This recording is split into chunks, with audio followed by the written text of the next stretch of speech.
Hello everyone. आज हम करेंगे CTET 2021 level 1 CDP child development and pedagogy. उसके सारे सवालों को आज इस में रिव्यू किया जाएगा। सबसे पहला क्वेश्चन है, चलिए शुरू करते हैं। विच of the following believe is good for learning? इनमें से कौन सी बिलीव, कौन सी धारणा हमारे अधिगम के लिए अच्छी है? पहला, फेलियर इज अनकंट्रोलेबल। फेलियर जो है वो हमारा अनकंट्रोलेबल है, यानी कि फेलियर जो है वो आप उसको कंट्रोल ही नहीं कर सकते। ये तो गलत है। फेलियर को कंट्रोल किया जा सकता है एफर्ट्स के द्वारा, प्रैक्टिस के द्वारा। तो ये ऑप्शन तो गलत है। दूसरा, एबिलिटी इज इम्प्रूवेबल। ये हमारी बिलीव सही है, क्योंकि हमारी एबिलिटी जो है वो हमारी इम्प्रूवेबल है। एबिलिटी पे अगर हमारा काम किया जाए तो हमारी लर्निंग भी इम्प्रूव होती है। यानी कि अगर हमारी कोई कॉग्निटिव एबिलिटी है, जैसे कि अगर हमें अपनी किसी सब्जेक्ट में हमें अपनी कॉग्निटिव एबिलिटी इम्प्रूव करनी है, तो अगर हम अपने से ज़्यादा एक्सपीरियंस बंदे के साथ या उससे हम ट्यूटर लेते हैं या क्लासेस लेते हैं या उसके साथ टाइम स्पेंड करते हैं, उस कॉन्सेप्ट को डिस्कस करते हैं, तो हमारी लर्निंग ज़रूर इम्प्रूव होती है। एबिलिटी इज़ फिक्स, यानी योग्यता अटल है। एबिलिटी फिक्स की अगर ऐसी धारणा होगी तो हमारी लर्निंग होगी नहीं। इसके अंदर ये समझा जाएगा चाहे मैं कितने भी एफर्ट कर लूँ, मेरी जो है लर्निंग इम्प्रूव नहीं होगी। उस कंडीशन को कहा जाता है लर्न हेल्पलेसनेस। ये स्टूडेंट्स वो डेवलप कर लेते हैं जो कि एबिलिटी को फिक्स मानते हैं। वो इस तरीके की लर्न हेल्पलेसनेस की दोष से ग्रसित हो जाते हैं, जो समझते हैं कि हम चाहे कितना ही एफर्ट कर लें, हमारी लर्निंग तो इम्प्रूव होगी नहीं। तो ये कोई बिलीफ अच्छी नहीं है लर्निंग के लिए। Efforts don't make any difference, ये गलत है। Efforts do make a difference if you practice lot, if you do. अगर आप सीटेट भी क्वालिफाई करना चाहते हैं, अगर आप बहुत सारे एफर्ट्स लगा रहे हैं, आप बहुत सारी सीटेट की क्लासेस लगा रहे हैं, आप प्रैक्टिस पेपर कर रहे हैं, तो वो आपकी लर्निंग, आपको सीखने को मिलेगा और आपकी लर्निंग इम्प्रूव होगी, आप पेपर क्वालिफाई कर पाएंगे। तो ये ऑप्शन भी गलत है। इसका आंसर है हमारा second, ability is improvable is the believe which is good for learning. Conceptual understanding among students is likely to improve in the setting which emphasis on। बच्चों के अंदर संज्ञानात्मक विकास स्टूडेंट्स में इम्प्रूव होगा ऐसी सेटिंग में, यानी ऐसे पर्यावरण में जो कि फोकस करेगा। पहला, इंक्वायरी और डायलॉग। इंक्वायरी होती है कि किसी चीज़ के बारे में कोई कॉन्सेप्ट है, उसके हम सारे प्रोज कॉन्स और उसके सारी चीज़ों के बारे में, उसके सब डिवीजन क्या है, उसकी सारी चीज़ों के बारे में हम इंक्वायर कर रहे हैं। डायलॉग में है, हम डिस्कशन कर रहे हैं कि उसके क्या कॉन्सेप्ट है, क्या उसके एक चीज़ दूसरी चीज़ से, उसका एक कॉन्सेप्ट दूसरे कॉन्सेप्ट से कैसे इंटर रिलेटेड है। तो इससे तो हमारी कंसेप्चुअल अंडरस्टैंडिंग इम्प्रूव होगी, और यही हमारे में पूछा गया है। चलिए, मगर फिर भी हम आगे के ऑप्शन देखते हैं। दूसरा, कंपटीशंस नेगेटिव में यूज़ किए जाते हैं। आजकल की जितनी भी मॉडर्न पेडागोजी है उसमें कंपटीशन से नेगेटिव फीलिंग ज़्यादा डेवलप होगी और कंसेप्चुअल अंडरस्टैंडिंग इतनी नहीं होगी, क्योंकि एक दूसरे को हराने के चक्कर में आप जो अपनी समझ विकसित करना चाहते थे या फिर आपकी जो संज्ञानात्मक विकास हो रहा था वो इतना नहीं होगा। तो ये गलत है। टेक्स्ट बुक सेंटर्ड पेडागोजी, किताबी पाठ्यक्रम से संबंधित अगर हम सिर्फ उसी को कंसेप्चुअल अंडरस्टैंडिंग माने तो ये गलत है। हमें आज की डेट में उस जो हम कॉन्सेप्ट पढ़ रहे हैं वो किताबों के साथ साथ हमें आसपास पर्यावरण में भी देखना है, हमें वो किस तरीके से अप्लाई हो रहा है, तो उससे हमारी कंसेप्चुअल अंडरस्टैंडिंग डेवलप होगी। सिर्फ टेक्स्ट बुक ज्ञान जो है वो एक रोट मेमोराइजेशन और रट्टू तोता लर्नर पैदा करेगा।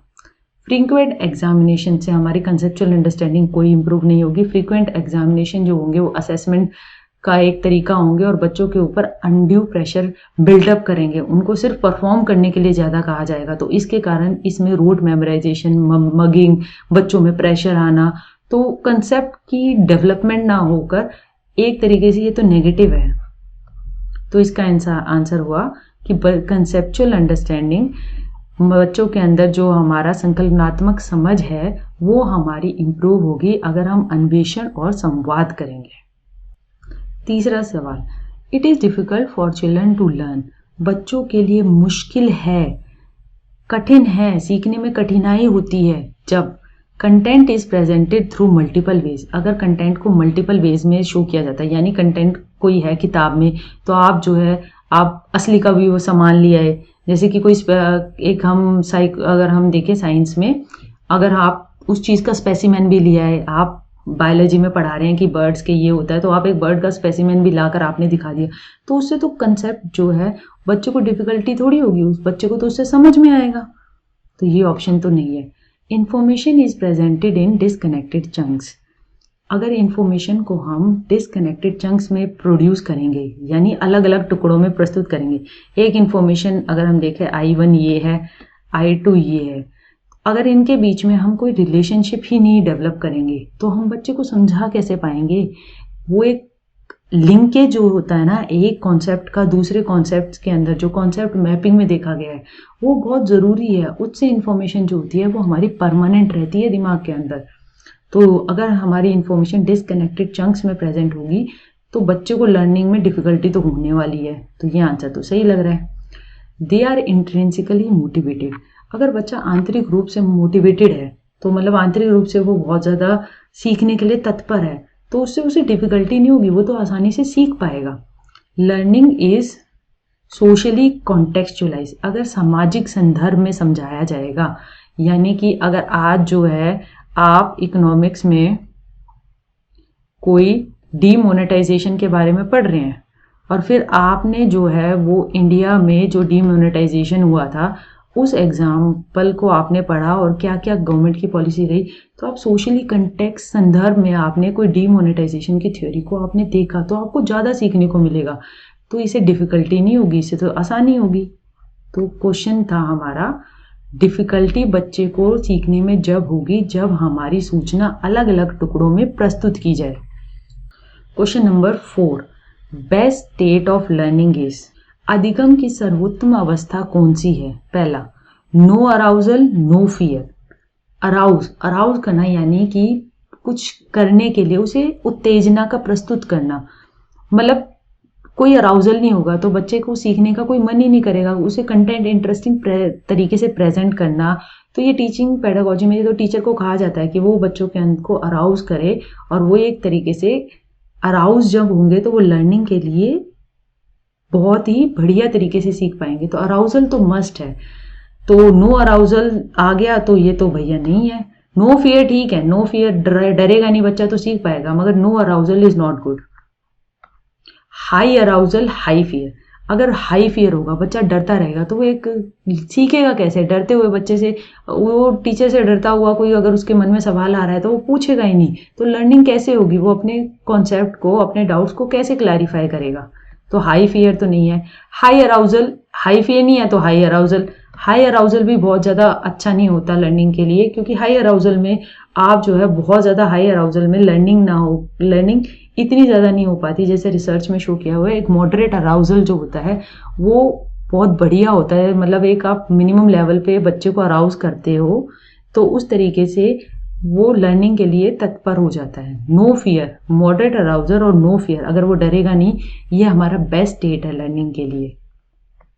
लो अराउजल, हमने तो पहले ही कहा था कि लो अराउजल से लर्निंग नहीं होगी, यानी बच्चा को अगर आप जो है वो किसी चीज़ को इंटरेस्टिंग बच्चा नहीं समझेगा तो वो अराउज ही नहीं है, उसको इंटरेस्ट ही नहीं है, तो वो सीखेगा ही नहीं। लो अराउजल है और ऊपर से डर भी टीचर से बहुत ज़्यादा रहा है, हाई फियर है, तो होगी ही नहीं लर्निंग।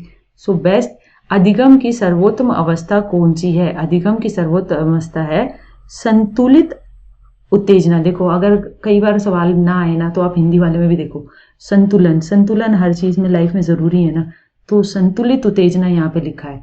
अगर आपको यहाँ हाई अराउजल वाले में अगर दिया होता हाई अराउजल और लो फियर, और यहाँ दे रखा है संतुलित उत्तेजना और कोई भय नहीं, तो आपको संतुलित वाले पे जाना है। तो ऑप्शंस के चारों ऑप्शंस को पढ़ो, और अगर इंग्लिश में समझ में नहीं आ रहा तो हिंदी में देखो और फिर सोचो। समझ का सारा खेल है, जितना समझ के देखोगे ना सवालों को, आंसर सामने आपको उभर कर सामने खुद ही बोलेंगे कि मैं हूं इसका आंसर।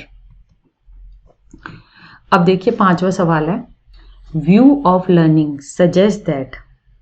अब हमने कंस्ट्रक्टिविज्म की जो बात की, कंस्ट्रक्टिविज्म के अंदर पियाजे ने काम किया है, वाइगोत्स्की ने काम किया है। इनका मतलब यह है कि बच्चा पैसिव नहीं है, बच्चा एक्टिव है। बच्चा जो है अपने वातावरण में अपनी नॉलेज को खुद कंस्ट्रक्ट करता है। बच्चे को जैसे बिहेवियरिज्म ने समझा था कि चौक और बोर्ड की तरह आप उसके ब्लैंक स्टेट है आप लिख दो, वो ऐसा नहीं है। कंस्ट्रक्टिविज्म में बच्चा एक्टिव सीकर ऑफ नॉलेज है, ही मेक्स हिज नॉलेज, जिसमें कि अडल्ट जो है वो हेल्प करते हैं। सो सवाल है, constructivist view of learning suggest that children dash construction of their own knowledge. इसके अंदर ये है कि बच्चा एक संरचनात्मक विचार में क्या करता है, अपनी नॉलेज, अपने ज्ञान की संरचना कैसे करता है। Are solely dependent on text book. क्या बच्चा सिर्फ किताबों से ज्ञान की संरचना करता है? नहीं, बच्चा किताबों के अलावा अपने दोस्तों के साथ खेलता है, पर्यावरण से करता है, टीवी में देखता है, खेलता फिरता है। उससे अपने ज्ञान की नॉलेज सिर्फ टेक्स्ट बुक से नहीं होती। Have no role to play in. गलत। बच्चे का तो रोल बहुत है। बच्चा जो है कंस्ट्रक्टिविज्म के अंदर वो हमारा केंद्र है, सेंटर है, जिससे जो है वही नॉलेज को कंस्ट्रक्ट करता है। Are solely dependent on adult for it.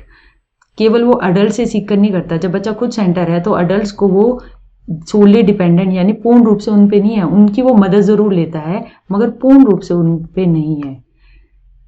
Play an active role in, yes, ये आंसर है। सो अधिगम का संरचनात्मक विचार यह सुझाव देता है कि ज्ञान की संरचना में बच्चा सक्रिय भूमिका निभाता है, बच्चा एक्टिव लर्नर है।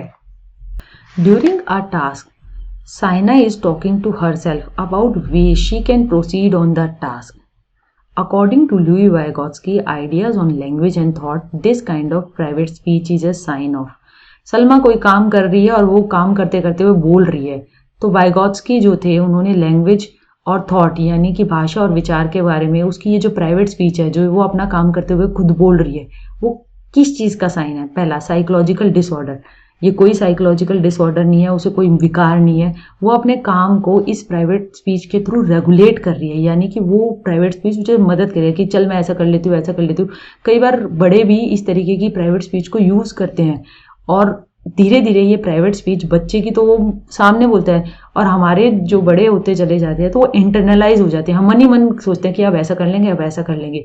तो ये कोई साइकोलॉजिकल डिसऑर्डर नहीं है, कॉग्निटिव इमेच्योरिटी नहीं है, क्योंकि ये जो है ये बड़े भी कर रहे हैं। मैंने बताया ना, जैसे हम मन में सोचते हैं कि आज ये काम कर लेंगे, इसके बाद वहाँ चले जाएंगे, ये कर लेंगे, आज ये टॉपिक पढ़ लेंगे, फिर इसके बाद ये कर लेंगे। तो ये कोई इमेच्योरिटी नहीं है, सेल्फ रेगुलेशन है, यानी कि हम अपने सेल्फ को रेगुलेट कर रहे हैं। हम किसी एक टास्क पर लगे हुए हैं जिसमें हम जो है उस टास्क में खुद को कैसे एंगेज कर रहे हैं और कैसे कैसे हमें उस टास्क में आगे काम करते रहना है। तो अपनी जो लर्निंग है उसको हम रेगुलेट कर रहे हैं, खुद कर रहे हैं, कोई और नहीं कर रहा। तो ये एक सेल्फ रेगुलेशन है। ईगोसेंट्रिज्म नहीं है ये। ईगोसेंट्रिज्म जो है ये पियाजे ने कहा था, वो लीव वाइगोत्स्की ने नहीं कहा था। और वैसे भी पियाजे जो है वो ईगोसेंट्रिज्म को बच्चे की अक्षमता के रूप में देखते हैं, जो कि वो धीरे धीरे कहते हैं कि वो चली जाती है, जबकि वाइगोत्स्की ने इस प्राइवेट स्पीच को काफ़ी पॉजिटिव वे में देखा और लर्निंग के अंदर इसको काफ़ी इंपॉर्टेंट प्लेस दिया है।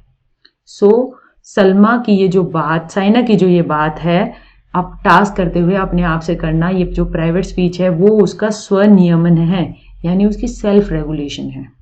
Evaluation practices should aim at identification of high achievers for prize distribution. मूल्यांकन पद्धति से हमें जो प्राइज डिस्ट्रीब्यूशन करना है उसमें हम बता दें ये फर्स्ट, सेकंड, थर्ड आ रहा है, तो क्या ये इवैल्यूएशन प्रैक्टिस का आज की डेट के संदर्भ में ये है? नहीं। लेबल करना स्टूडेंट्स को कि ये जो है ये इंटेलिजेंट है, ये ठीक ठीक है, ये बिल्कुल नहीं पढ़ता, मतलब इस तरीके की लेबलिंग को तो आज की डेट में नेगेट किया गया है, तो ये भी नहीं है। Segregation of students for ability based grouping, ये भी गलत है। जैसे कि कई स्कूलों में किसी टाइम पे ऐसे किया जाता था कि ए सेक्शन में जो सारे हाई अचीवर्स को रख दिया, बी में मॉडरेट को रख दिया, सी में जो स्लो लर्नर्स है उनको रख दिया। तो इस तरीके की सेग्रीगेशन से बच्चे की जो फुल सोशल डेवलपमेंट है वो नहीं हो पाती, बच्चे के अंदर इंफीरियरिटी कॉम्प्लेक्स डेवलप होते हैं। तो इवैल्यूएशन प्रैक्टिसेस का तो ये एम कभी भी नहीं होना चाहिए। Identifying students needs and requirements, evaluation practices से हमें पता चले कि बच्चे की हमारी नीड क्या है, क्या उसकी रिक्वायरमेंट है। तो इवैल्यूएशन प्रैक्टिसेस हमारे टेस्ट हो सकते हैं, हमारे पोर्टफोलियोज हो सकते हैं, बच्चे की ड्राइंग्स हो सकती हैं, तो बहुत कुछ देखा जाता है इवैल्यूएशन प्रैक्टिसेस में। उससे हम बच्चे की नीड और उसकी क्या क्या रिक्वायरमेंट है उसको टीचर असेस करती है और फिर उसको इंडिविजुअलाइज इंस्ट्रक्शन देने की कोशिश करती है। Individual differences in development of children can be attributed to, बच्चों के विकास की व्यक्तिगत भिन्नताओं किस पर प्रत्यारोपित किया जा सकता है? यानी हम देखें कि जो हमारा इंडिविजुअल डिफरेंस है, एक बच्चा दूसरे बच्चे से वो कैसे अलग है, वो हमारा इंटरप्ले है हेरिडिटी और इन्वायरमेंट का। यानी कि जो हमारी हेरिडिटी है और इन्वायरमेंट है उसका इंटरप्ले हो रहा है, यानी कि कुछ फर्क, कुछ हेरिडिटी, माता पिता अगर इंटेलिजेंट है तो कुछ इन्वायरमेंट का, अगर इंटेलिजेंट माँ बाप हैं भी तो मगर उसको इन्वायरमेंट ऐसे मिल रहा है कि वो मतलब सारा दिन कलेश हो रहा है घर में, मतलब बच्चे के साथ कुछ अनड्यू मतलब सर्कमस्टांसेस हो गए, एक्सीडेंट हो गए, माता पिता का या डाइवोर्स हो गया, या तो मतलब इस तरीके का इंटरप्ले इन्वायरमेंट का, हेरिडिटी और इन्वायरमेंट का आपस में जो इंटरप्ले होगा, एक हमारी इक्वेशन है डेवलपमेंट जो है वो हमारी हेरिडिटी इनटू इन्वायरमेंट है। तो ये इन दोनों का इंटरप्ले हमारा डिटरमाइन करेगा कि व्यक्तिगत भिन्नताएं कैसे होगी। सिर्फ हेरिडिटी से नहीं होगा, सिर्फ इन्वायरमेंट से नहीं होगा, नाइदर हेरिडिटी नॉर इन्वायरमेंट, ये तो बिल्कुल भी नहीं है। After getting hurt during a play activity, Rohan started crying. Seeing this, his father responded, "Don't behave like girls. Boys don't cry."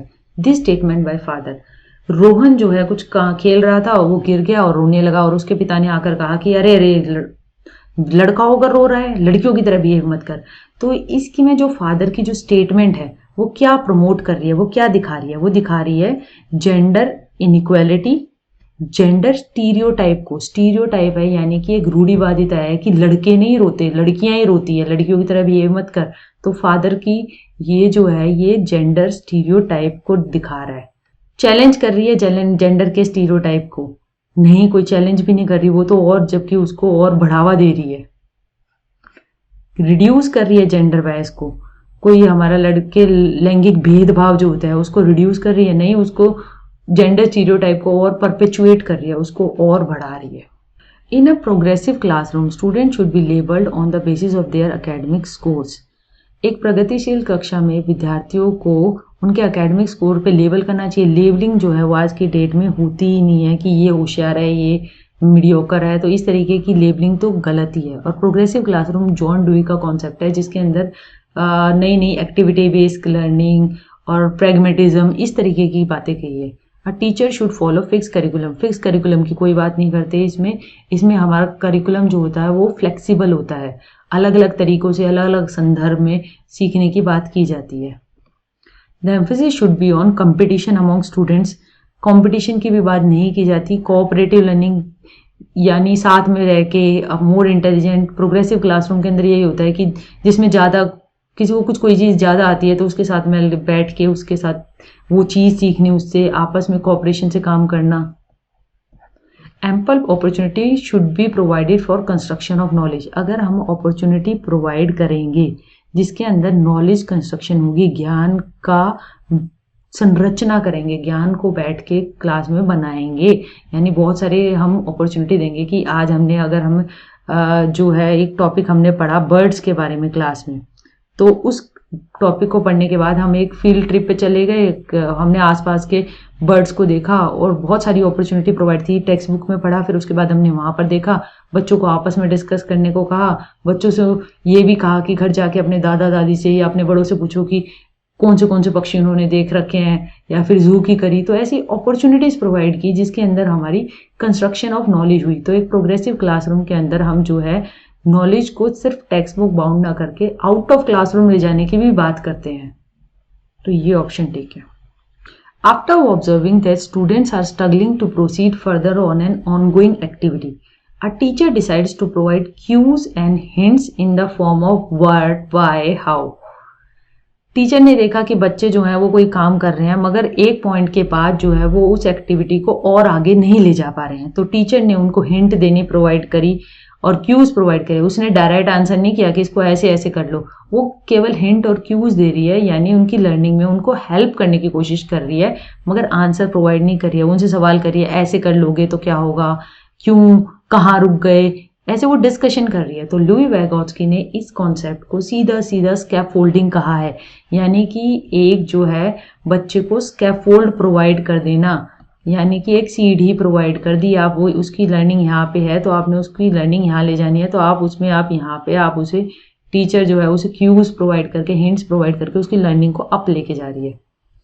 सो पहला ऑप्शन देखते हैं, वाइगोत्स्की की थ्योरी में ये स्ट्रेटजी में टीचर जो है will be meaningless in the process of learning. Meaningless तो नहीं होगी, टीचर जो है वो लर्निंग क्रिएट करवा रही है, लर्निंग हो ही जाएगी। बच्चा तो अभी यहाँ पे है ना, उसकी मदद से यहाँ पर आएगा ना, तो लर्निंग तो होगी, तो मीनिंगलेस कैसे हुई।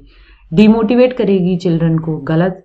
टीचर का तो काम ही है यहाँ पे मोटिवेशन करना, उसको हिंट्स क्लूज प्रोवाइड करेगी तो क्या पता उसको उस चीज का आंसर आता हो, वो आसपास ही हो मगर वो कर नहीं पा रहा, तो उसको हेल्प करवाएगी या फिर उसको डिस्कस करेगी उसके बाद, तो वो खुद ही आंसर तक, वो इस लेवल से इस लेवल तक पहुंच जाएगा।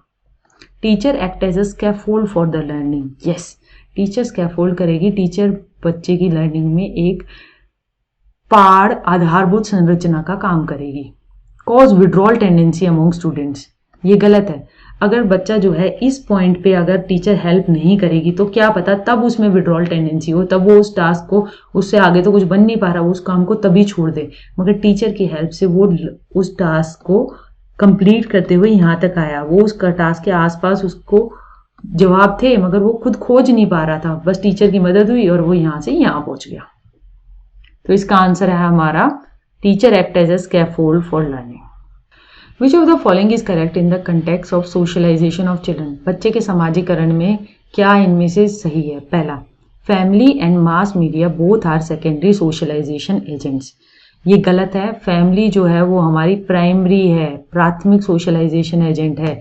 कहा भी गया है कि परिवार में सबसे बच्चा पैदा होता है, ज़्यादातर समय अपनी ज़िंदगी का स्टार्टिंग में वो परिवार के साथ रहता है, तो वो प्राइमरी सोशलाइजेशन एजेंसी है जो कि उसका समाजीकरण करती है। मास मीडिया सेकेंडरी है, वो तो ठीक है, मगर फैमिली प्राइमरी है, तो ये ऑप्शन तो गलत है। School is a secondary socialising agency and family is a primary socialising agent. बिल्कुल सही है। फैमिली जो है वो प्राइमरी है, यानी प्राथमिक है, बच्चा घर पे सीखता है, अपनी मातृभाषा को थोड़ा बहुत सीखता है जब तक स्कूल तक आता है। और स्कूल जो है वो सेकेंडरी सोशलाइजेशन एजेंट है जो कि हमारी अपनी वैल्यूज़ पे काम करती है, यानी कि अगर वो सेक्युलर वैल्यूज़, डेमोक्रेटिक वैल्यूज़, जिस देश में आप रह रहे हैं उसमें किन चीज़ों को वैल्यू और परपेचुएट करना चाहते हैं, तो वो हम स्कूल के थ्रू, वहाँ की गवर्नमेंट और टेक्स्ट बुक्स के थ्रू और अपने हिडन करिकुलम के थ्रू बच्चे के अंदर वो चीज़ सिखाई जाती है। स्कूल एक प्राइमरी सोशलाइजेशन एजेंट है, गलत। स्कूल सेकेंडरी सोशलाइजेशन एजेंट है। पीयर्स है सेकेंडरी सोशलाइजेशन एजेंट, सही। पीयर जो है यानी कि उसके जो समकक्षी, यानी जो आप स्कूल में जाके उसके फ्रेंड्स वगैरह बनते हैं, जब स्कूल खुद में एक सेकेंडरी है तो जो पीयर्स उसके वहां पर बनेंगे वो भी सेकेंडरी है।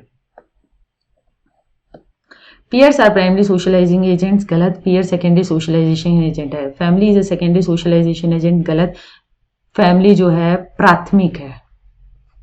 सो क्वेश्चन था हमारा सोशलाइजेशन, बच्चे के समाजीकरण में एक सवाल जो सही है, socialisation of children, school is a secondary socialisation agent, और जो परिवार है वो हमारा प्राथमिक कारक है।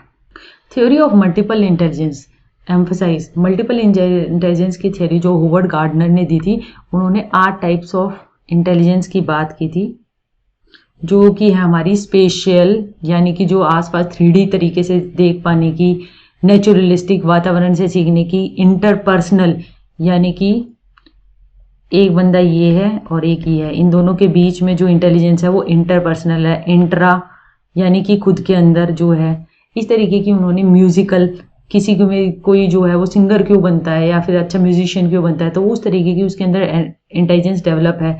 बॉडीली काइनेस्थेटिक की बात की थी, यानी कुछ एथलीट बनते हैं तो उस तरीके की। तो थ्योरी थोड़ी बहुत हमने डिस्कस कर ली, अब क्वेश्चन पे चलते हैं। Theory of multiple intelligence emphasise that there are no individual differences in intelligence. बुद्धिमत्ता में कोई व्यक्तिगत भिन्नताएं नहीं होती, गलत है। उसने तो कहा है कि 8 तरीके की इंटेलिजेंस होती है, तो ये तो बिल्कुल ही गलत है। Intelligence questions can be measured only by objective test. Intelligence question जो होते हैं केवल ऑब्जेक्टिव टेस्ट से मेजर किए जाते हैं, गलत है। इंटेलिजेंस क्वेश्चन जो है हम इंटेलिजेंस क्वेश्चन जो है हमारे परफॉर्मेंस, नॉन वर्बल, इस तरीके से भी इंटेलिजेंस क्वेश्चन निकाला जाता है, तो केवल ऑब्जेक्टिव टेस्ट जो होते हैं वो तो नहीं है। Intelligence is one domain ensures intelligence in all other domain, यानी कि अगर आप जो है बॉडीली काइनेस्थेटिक, आप एथलीट हो तो ये जरूरी थोड़ी है आप म्यूजिकल भी अच्छे हो या फिर आप एक अच्छे पर्यावरणवादी हो, तो ये भी गलत है। हमें इस थ्योरी के कंटेक्स्ट में करना है, थ्योरी ऑफ मल्टीपल इंटेलिजेंस। सवाल को ध्यान से देखिए। There are several forms of intelligence, yes we have discussed there are 8 forms of intelligence. According to Lawrence Kohlberg's theory, performing an act and doing something because others approve it represent dash states of morality. Lawrence Kohlberg ने जो थी हमारी 3 type की और morality की बात की, वो थी हमारी पहली प्री कन्वेंशनल, दूसरी कन्वेंशनल और तीसरी पोस्ट कन्वेंशनल। तो ये फॉर्मल कन्वेंशनल ये तो कोई है ही नहीं ऑप्शन, ये तो गलत ही है। तो उसमें कहा गया हमारा प्री कन्वेंशन मोरालिटी जो होती है वो पनिशमेंट मतलब डर से होती है वो। तो इसके अंदर मगर जो है ये क्वेश्चन है कि performing an act and doing something, क्योंकि दूसरा आपको अप्रूवल दे, यानी कि ये हो गई good boy good girl orientation, ये जो है ये लेवल 3 है। और ये जो है ये हमारी कन्वेंशनल मोरालिटी में आती है, यानी कि ये जो हमारा है ना, ये 1 ये 2 और ये 3, ये 3 है और हर एक के अंदर 2-2 है। तो इसकी जो 2 हैं वो तो नहीं है, इसका जो तीसरी सब स्टेज आई यानी कि good boy good girl orientation, यानी कि हम कोई काम इसलिए करते हैं कि सामाजिक अप्रूवल हमें मिले, रिकॉग्निशन मिले, तो वो कन्वेंशनल मोरालिटी के स्टार्ट आती है। Post conventional morality universal ethical principle, यानी कि इंडिविजुअल की लाइफ बहुत बड़ी है, समाज से भी बड़ी है, ऐसी तो कोई बात नहीं है, इसमें तो समाज को ऊपर रखा जा रहा है, तो ये कन्वेंशनल मोरालिटी की बात है। विच of the following statement is correct in the context of development, यानी कि विकास के संदर्भ में इनमें से कौन सी सेंटेंस है वो ठीक है। डेवलपमेंट इज मल्टी डायमेंशनल, विकास बहुआयामी है, ये बात तो सही है। कहीं फिजिकल डेवलपमेंट है, कोई कॉग्निटिव डेवलपमेंट है, लैंग्वेज डेवलपमेंट है, तो लैंग्वेज तो डेवलपमेंट जो है वो मल्टी डायमेंशनल है। अभी तक तो ये ठीक लग रहा है, मगर हमें ऑप्शन सारे पढ़ने चाहिए। Development has the same rate of growth across cultures for everyone, नहीं, डेवलपमेंट का रेट ऑफ ग्रोथ डिफरेंट है डिफरेंट कल्चर्स में, और इसको इस तरीके से नेगेट किया जाता है।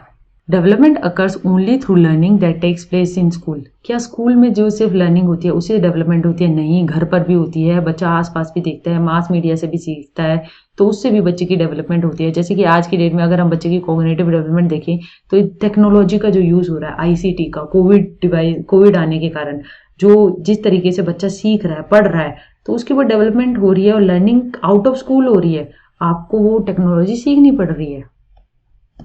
Development occurs only during the period of childhood, ये बिल्कुल गलत है। डेवलपमेंट जो है वो हमारी लाइफ टाइम होती है, वूम टू टूम ये कहा गया है, यानी गर्भ धारण से लेकर आप जब तक मरते हैं तब तक ये डेवलपमेंट होती है। तो हमारा आंसर है development is multi dimensional. Lev Vygotsky socio cultural perspective of learning emphasise importance of dash in the learning process. Vygotsky की सामाजिक और सांस्कृतिक परिप्रेक्ष्य अधिक्रम प्रक्रिया, उसने हमारा समाज को बहुत इंपॉर्टेंस दी थी और उसके कल्चरल टूल्स को बहुत इंपॉर्टेंस दी थी। और ये जो थे लीव वाइगोत्स्की की, ये रशिया के थे। उन्होंने कल्चरल टूल्स को जो कहा था, जो हमारे कल्चरल टूल्स होते हैं वो हमारे 2 तरीके के होते हैं, एक होते हैं हमारे एक्चुअल और एक होते हैं हमारे एक्चुअल टेक्निकल, और एक होते हैं साइकोलॉजिकल। साइकोलॉजिकल के अंदर हो गया लैंग्वेज और एक्चुअल टेक्निकल के अंदर हो गया जैसे books, media, language, science, symbols,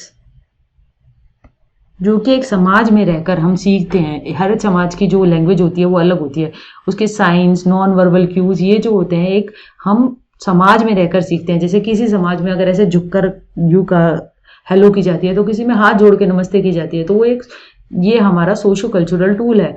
उस समाज में जो एक्चुअल टूल्स हैं, कल्चरल टूल्स जैसे बुक्स है, मास मीडिया है, चाइना में किस तरीके की बच्चों को पढ़ाई की जाती है, मतलब वो कौन सी वैल्यूज़ को फोस्टर करते हैं, और हमारे देश में कौन सी वैल्यूज़ को हम फोस्टर करते हैं, डेमोक्रेटिक। तो हमारा जो कंटेंट होगा बुक का, मीडिया का, कितना गवर्नमेंट का कंट्रोल होगा, तो ये सिर्फ सब कल्चरल टूल्स के अंदर आता है। तो उसमें कहा गया है कि socio cultural perspective of learning emphasise importance of dash in the learning process. किस चीज़ की इंपॉर्टेंस को बात करते हैं? इक्विलिब्रेशन की बात वाइगोत्स्की ने की नहीं थी, पियाजे ने की थी, तो ये तो काट दीजिए। एट्रीब्यूशन थियोरी जो है कि हम जो है अपनी सक्सेस और फेलियर को किस पे एट्रीब्यूट करते हैं, ये भी उसकी थियोरी नहीं है, ये विनर ने दी थी। मोटिवेशन की बात भी वाइगोत्स्की ने नहीं की है, उसने कल्चरल टूल्स की बात की है। आप अगर सवाल को ध्यान से देखेंगे तो उसमें लिखा है सोशो कल्चरल, तो कल्चरल कल्चर आ गया ना, और यहाँ पे कल्चरल टूल्स की बात की जो हमने देख लिया। एक हमारे टेक्निकल टूल्स होते हैं, एक हमारे साइकोलॉजिकल टूल्स होते हैं। तो इस तरीके से जवाब जो है ना कई बार क्वेश्चन में छुपा होता है, थोड़ा ध्यान से देखने की जरूरत होती है। In his theory of cognitive development, Jean Piaget explains cognitive structure in terms of, पियाजे का सिद्धांत जो है वो हमारा संज्ञानात्मक विकास का सिद्धांत है। उन्होंने कॉग्निटिव स्ट्रक्चर्स की बात की। जो कॉग्निटिव स्ट्रक्चर्स होते हैं वो हमारे हेल्प करते हैं हमारी लर्निंग में, और एक स्टेज 1, 2, 3, 4 धीरे धीरे जो हमारी लर्निंग होती है, ये हमारे कॉन्सेप्ट जो होते हैं स्ट्रक्चर, कॉग्निटिव स्ट्रक्चर, ये डेवलप होते रहते हैं। ये कहलाते हैं भाई स्कीमास। स्कीमास कहलाते हैं ये। स्कीमा यानी कि पहला जो होता है बच्चे का स्कीमा जो होता है, जो वो सेंसरी मोटर स्टेज में होता है, तो वो अगर किसी डॉग का भी स्कीमा लेगा तो उसके लिए वो डॉग जो है वो सेंसरी टच करने वाला होगा। धीरे धीरे वो जो आ गया प्री ऑपरेशन स्टेज में होगा, तो वो एक सभी एनिमल्स को डॉग डॉग डॉग कहता रहेगा, क्योंकि वो सेंट्रेशन में है, क्योंकि वो किसी चीज की एक ही चीज पे फोकस कर रहा है। फिर धीरे धीरे जब वो थर्ड स्टेज में आएगा यानी कॉन्क्रीट ऑपरेशन स्टेज में, तो वो डॉग को देखकर बोलेगा, उसका स्कीमा डॉग को देखकर होगा। जब वो देखेगा तो वो बोलेगा। तो उसका सिर्फ कॉन्क्रीट दिखने वाली चीजों पे फोकस होगा। और फोर्थ में अगर उसे इंग्लिश में हम लिख कर दे देंगे डॉग, या फिर सिर्फ हम उसे बोलेंगे डॉग, तो उसके दिमाग में एक 4 पैरों वाले भौंकने वाले जीव की पिक्चर उसके दिमाग में बन जाएगी। तो ये है साइकोलॉजिकल टूल्स जो है, इसकी बात जो है वो वाइगोत्स्की ने की है। तो अभी पीछे जैसे बताया स्टिमुलस रिस्पॉन्स एसोसिएशन, इसकी बिहेवियरिज्म में बात की जाती है कि स्टिमुलस होगा तो उस तरीके का रिस्पॉन्स होगा। और पियाजे जो है वो तो इसके बिल्कुल अगेंस्ट है, तो ये ऑप्शन भी नहीं है। ZPD zone of proximal development, इसकी बात भी वाइगोत्स्की ने की है कि हम एक पॉइंट से दूसरे पॉइंट तक कैसे चले जाएंगे टीचर की हेल्प से, या फिर अडल्ट जो हमारा जब मोर नॉलेजेबल अडल्ट की मदद से, तो वो ZPD कहला जाता है। तो जीन पियाजे की थ्योरी में कॉग्निटिव स्ट्रक्चर्स को हम स्कीमास कहते हैं। Pre operational stage in Jean Piaget's theory of cognitive stage characterised by, pre operational stage जो है वो जीन पियाजे की थ्योरी में वो हमारा लेवल 2 है। और वो जो है वो हमारी किस चीज से लेवल 2 है, और वो हमारी किस चीज से कैरेक्टराइज है? Ability to conserve and seriate object.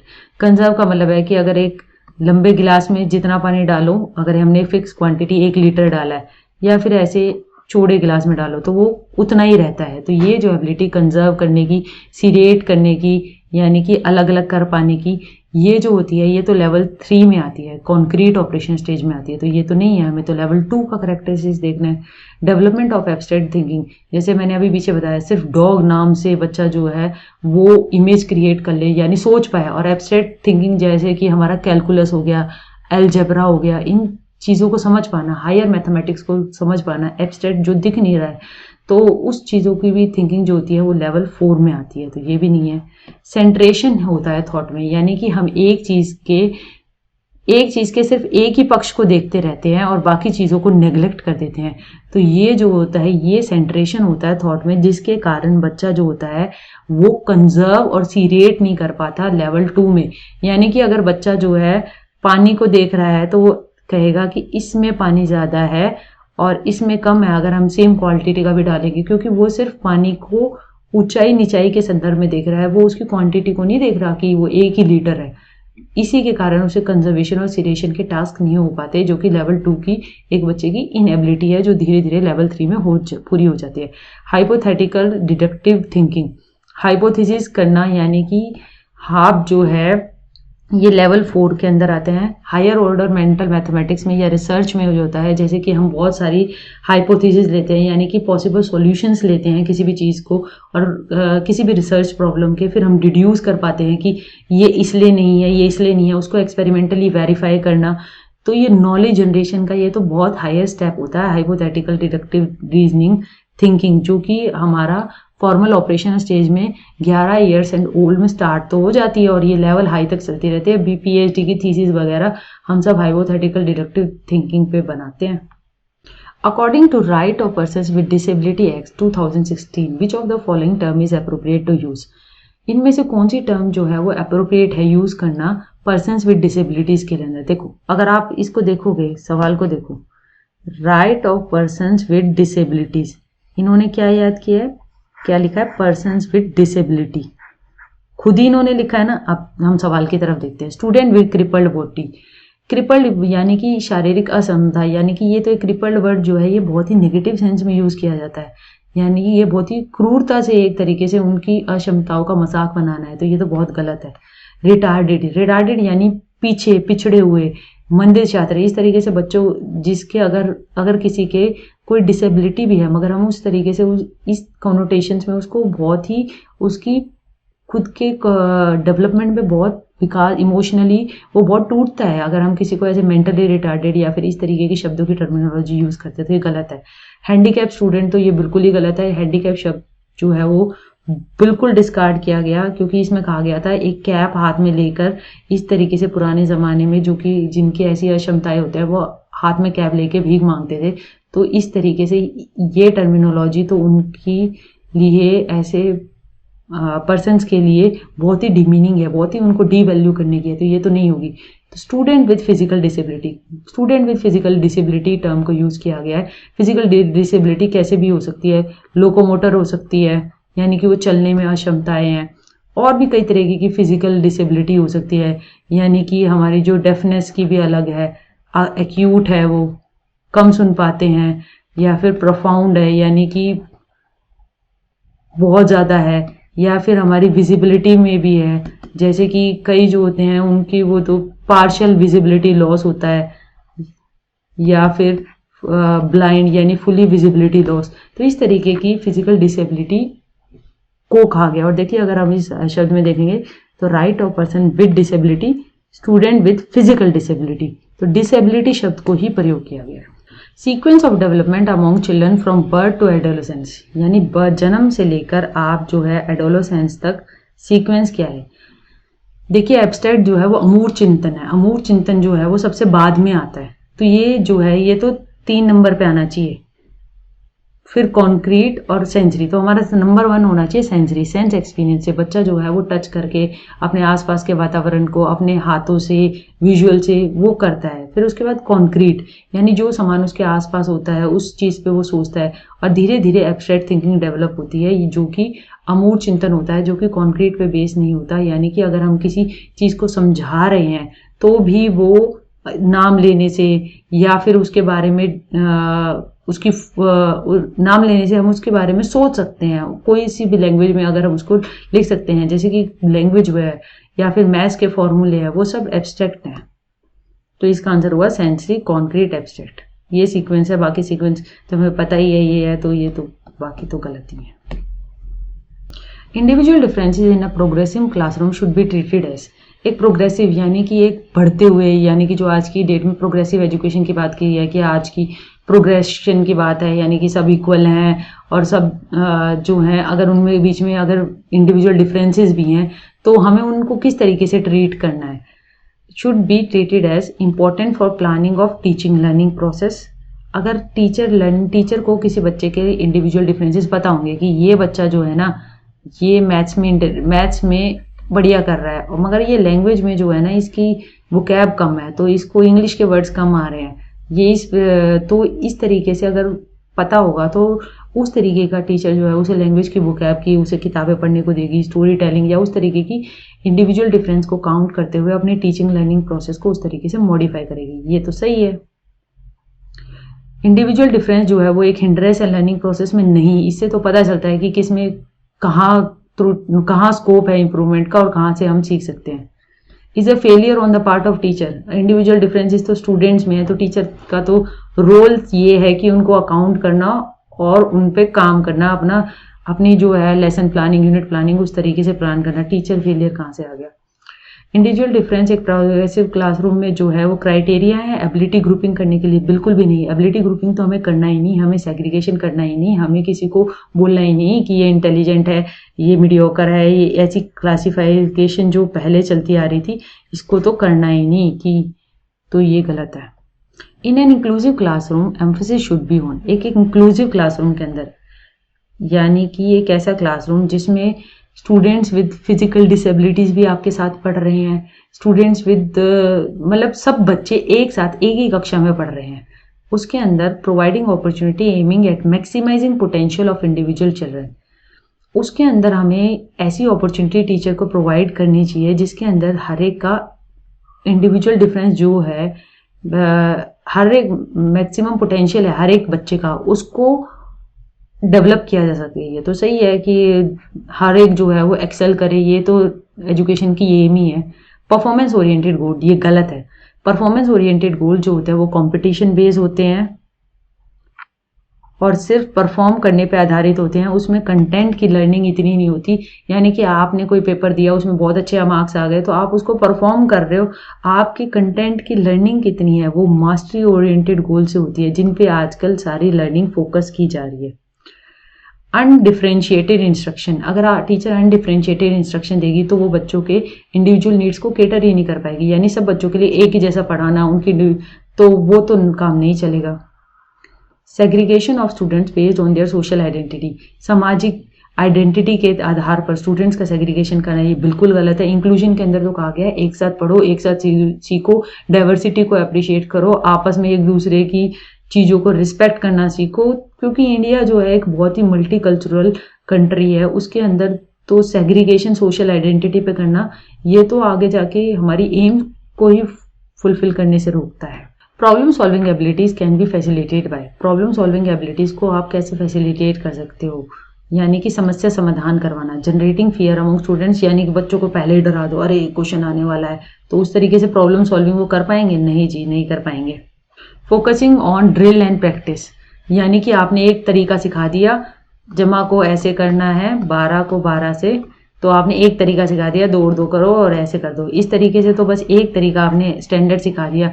मगर कोई बच्चा ऐसे भी कर सकता है, 10 जमा 2, 10 जमा 2 और फिर ये हो गए 20 और ये हो गए 4 और उसने निकाल दिया 24।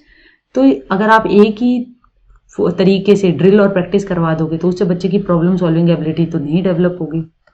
Encouraging fix procedures of solving the problems, जैसे कि ये मैंने बोला कि ये फिक्स प्रोसीजर है और उसी की ड्रिल प्रैक्टिस करवाए जा रहे हो, तो उससे प्रॉब्लम सॉल्विंग एबिलिटी नहीं होगी। उससे आपको एक प्रॉब्लम को सॉल्व करने के और उसके डिफरेंट डायमेंशंस को कैटर करने के तरीके नहीं आएंगे।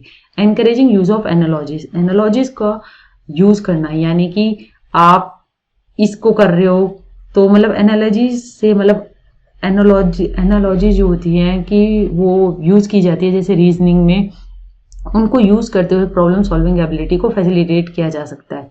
ये मोस्ट करेक्ट लग रहा है क्योंकि 3 तो बिल्कुल ही गलत है, तो इसका आंसर ये है। In order to address the needs of students who are facing learning difficulty, a teacher should not, अधिगम कठिनाइयों से जूझते छात्रों को संबोधित करने के लिए अध्यापक को क्या नहीं करना चाहिए?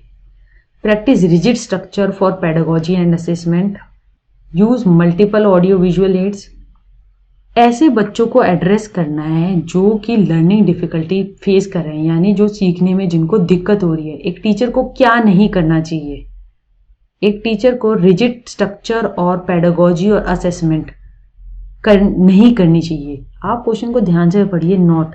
ऐसे सवालों को 2 बार पढ़ने में कुछ नहीं जाता, गलत आंसर पे टिक करने में जाता है, 1 नंबर चला जाता है। तो इस क्वेश्चन को ध्यान से अगर हम पढ़ते हैं कि ऐसे बच्चों को कैटर करना है जिनको लर्निंग डिफिकल्टी है, जिनको सीखने में दिक्कत आ रही है, तो टीचर को क्या नहीं करना है? टीचर को practice rigid structure for pedagogy and assessment.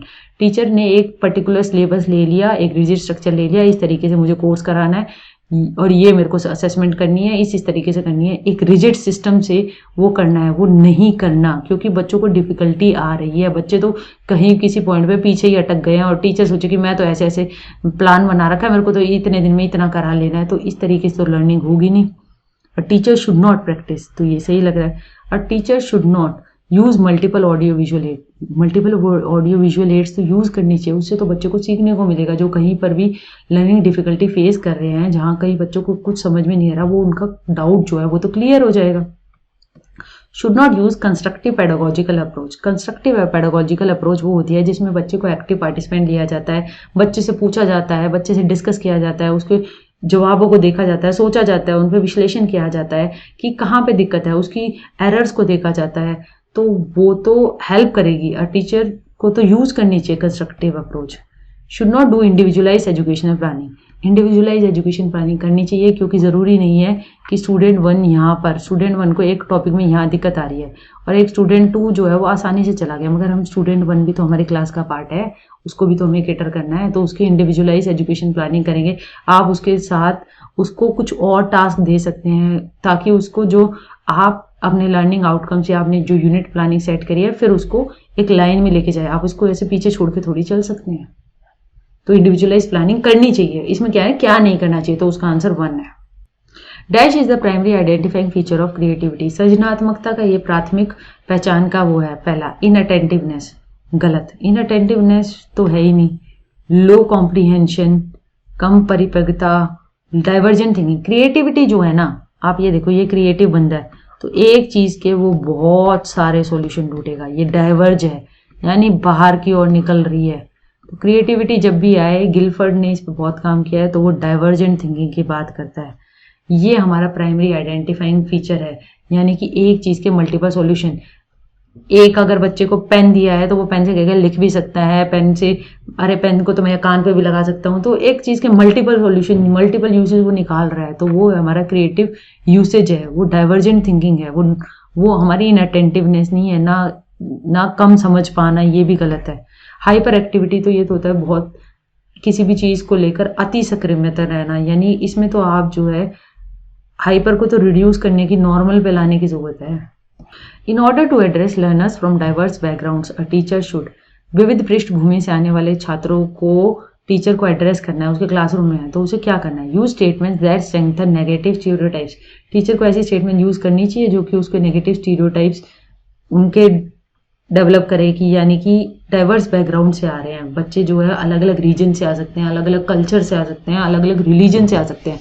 तो अगर उनके कोई कल्चरल या फिर रिलीजियस स्टीरियोटाइप है तो टीचर की स्टेटमेंट ऐसे होनी चाहिए जो कि एक बच्चे को, ये तो ऐसे ही होते हैं, तो ऐसे नहीं होने चाहिए। ऐसे तो जो उस कल्चर का बच्चा होगा वो अपने आप को काफी इंफीरियर फील करेगा और वो लर्निंग से बहुत दूर चला जाएगा। Should avoid talking about aspects related to diversity.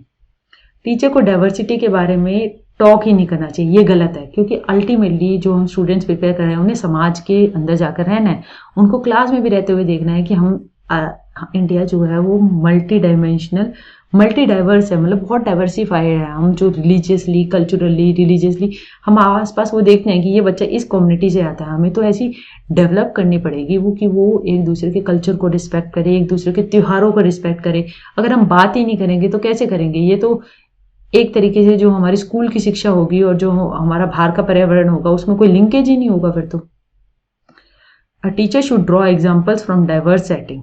Teacher को एग्जाम्पल ड्रॉ करनी चाहिए डाइवर्स सेटिंग से, जैसे कि उनकी फूड हैबिट्स के बारे में डिस्कस कर सकती है कि वहाँ पे ये त्यौहार ऐसे मनाया जाता है, यहाँ पे ये होता है। तो इस तरीके से बच्चों को एक दूसरे के त्योहारों के बारे में रिस्पेक्ट डेवलप करेंगे, वो एक दूसरे के बारे में जानेंगे और एक दूसरे के डाइवर्स बैकग्राउंड्स को रिस्पेक्ट करना वो बहुत ज़रूरी है।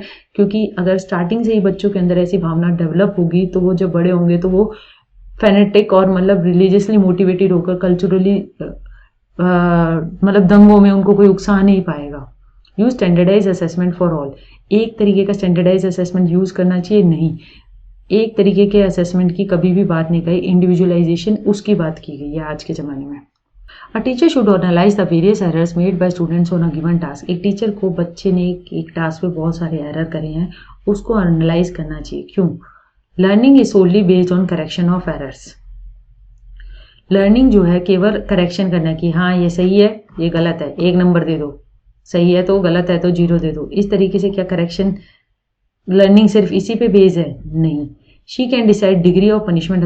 पनिशमेंट की तो बात ही नहीं करनी, ये तो ऑप्शन पनिशमेंट देखते ही काट देना भाई। पनिशमेंट तो देनी ही नहीं है बच्चे को। पनिशमेंट से बच्चा जो है वो फियर में चला जाता है और बच्चे की लर्निंग नहीं हो पाती। Understanding of errors are meaningful in the teaching learning process.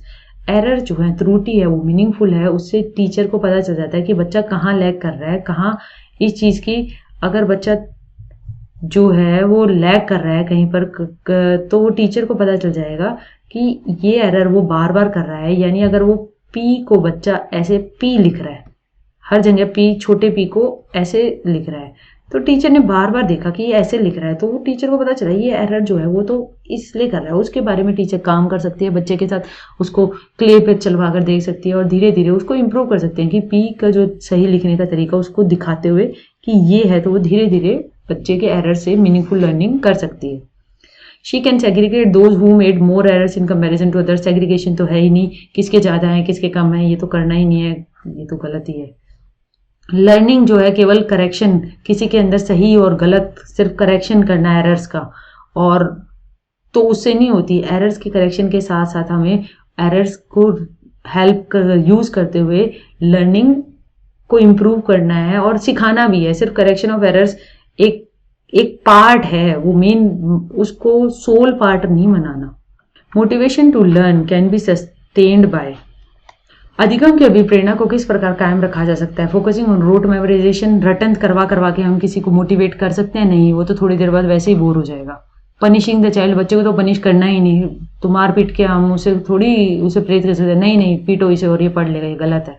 Focusing on mastery oriented goal. Mastery oriented goals होना चाहिए, यानी कि जब हम एक कोई कॉन्सेप्ट है उसके बारे में हम बहुत ज़्यादा सीखना चाहते हैं और उसके मतलब उसको पूरा मास्टर करना चाहते हैं, तो उससे ओरिएंटेड गोल्स होने चाहिए हमारे, यानी कि एक कॉन्सेप्ट की फुली अंडरस्टैंडिंग, वो दो कॉन्सेप्ट से आपस में कैसे इंटर रिलेटेड है, और वो हमारी मेन लर्निंग होनी चाहिए। उसके लिए हमारा मोटिवेशन होना चाहिए। यानी कि अगर आप देखा जाए तो जैसे हम सचिन तेंदुलकर को भी मास्टर कहते हैं ना, कि तो वो इसलिए कहते हैं क्योंकि उन्होंने अपने फील्ड में अगर खेलने का है तो उन्होंने उसमें मास्टरी हासिल की है, किस तरीके का शॉट, कैसे शॉट्स, कहाँ कैसे कौन से बॉलर को खेलना है, तो मास्टरी ओरिएंटेड गोल है उनका। यानी कि अगर उनकी बैटिंग है तो उसमें उन्होंने मास्टरी हासिल की है। Giving very easy task to children.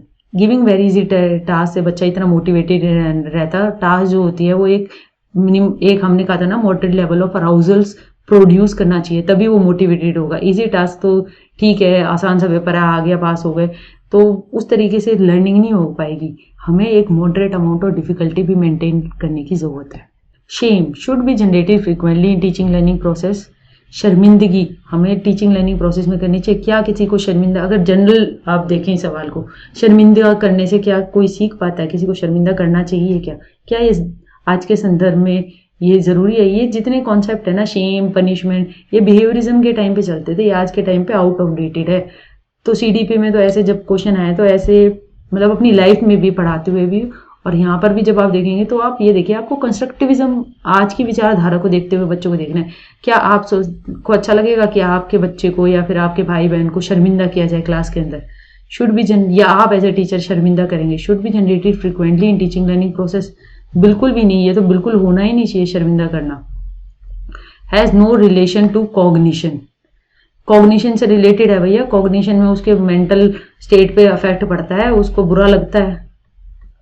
Can have negative impact on cognition. Yes, there is a negative impact. उस शर्मिंदगी फील होगी तो बच्चा जो है वो विड्रॉल की टेंडेंसी डेवलप हो जाएगी। उसके आसपास के स्टूडेंट जो है वो उसे बुली करने लगेंगे, यानी चिढ़ाने लगेंगे, तो इस तरीके से तो वो स्कूल जाना ही बंद कर देगा। और विदेशों में तो ये बहुत देखा गया है कि, और आजकल मतलब स्कूल विदेशों के साथ साथ आजकल हमारे स्कूलों में भी छोटे बच्चों के कॉग्निशन पे, यानी कि उनके अवचेतन मन पे भी इसका बहुत ज़्यादा असर पड़ता है। तो शेम तो कभी यूज ही मत करना। Shame is very effective way to motivate the children, it really demotivates, it's totally negative. आप ध्यान से देखेंगे ना तो तीनों ऑप्शन बिल्कुल डायरेक्ट काट सकते हैं आप, तो क्वेश्चनों को थोड़ा ध्यान से देखने की जरूरत है। विच of the following is most effective mode of teaching learning. इसमें हमारा सबसे अच्छा टीचिंग लर्निंग का मोस्ट इफेक्टिव यानी कि प्रभावशाली माध्यम कौन सा है? Imitation and repetition. रिपीट करते रहो, ड्रिल करते रहो, नकल करते रहो, ये गलत है, ये बिहेवियरिज्म है, नहीं है। रोट मेमोराइजेशन ऑफ कंसेप्ट को रट लो, पेपर आए तो ऐसा नहीं है, अब ऐसे सवाल नहीं आएंगे। एक्सप्लोरेशन, ऐसा आपका सीडीपी का पेपर भी नहीं आता आज की डेट में कि आपको ये थ्योरी किसने दी, ऐसा क्वेश्चन नहीं आता। तो इस तरीके की इफेक्टिव टीचिंग लर्निंग कैसे हो सकती है? Exploration of relationship between concepts के बीच में रिलेशनशिप्स को डेवलप करना, वो लिंकेजेस ड्रॉ करना, वो ब्रिजेस और गैप्स जो हैं उनको आइडेंटिफाई करना। एक अगर लैंग्वेज डेवलपमेंट का टॉपिक है तो वो कॉग्निटिव डेवलपमेंट से कैसे रिलेटेड है, कैसे वो ब्रेन से रिलेटेड है, ब्रेन में कौन सा लेफ्ट हेमिस्फीयर से रिलेटेड है। इस तरीके की अंडरस्टैंडिंग जब एक के बाद एक डेवलप हो जाएगी ना, और लिंकेजेस डेवलप हो जाएंगे, तो ऐसी लर्निंग को आप कभी लाइफ टाइम नहीं भूलेंगे। ऑब्जर्वेशन विदाउट एनालिसिस, सिर्फ आपने ऑब्जर्व कर लिया, आपने उस चीज़ के बारे में सोचा नहीं, एनालाइज नहीं किया, तो वो एक तरीके से एक सेंसरी विजुअल एक्सपीरियंस हुआ जो कि आप बाद में भूल गए, तो वो कुछ काम का नहीं है। तो most important effective mode of teaching learning के लिए जरूरी है exploration of relationship between concepts. Thank you for watching. Next video के लिए प्लीज लाइक और सब्सक्राइब करें।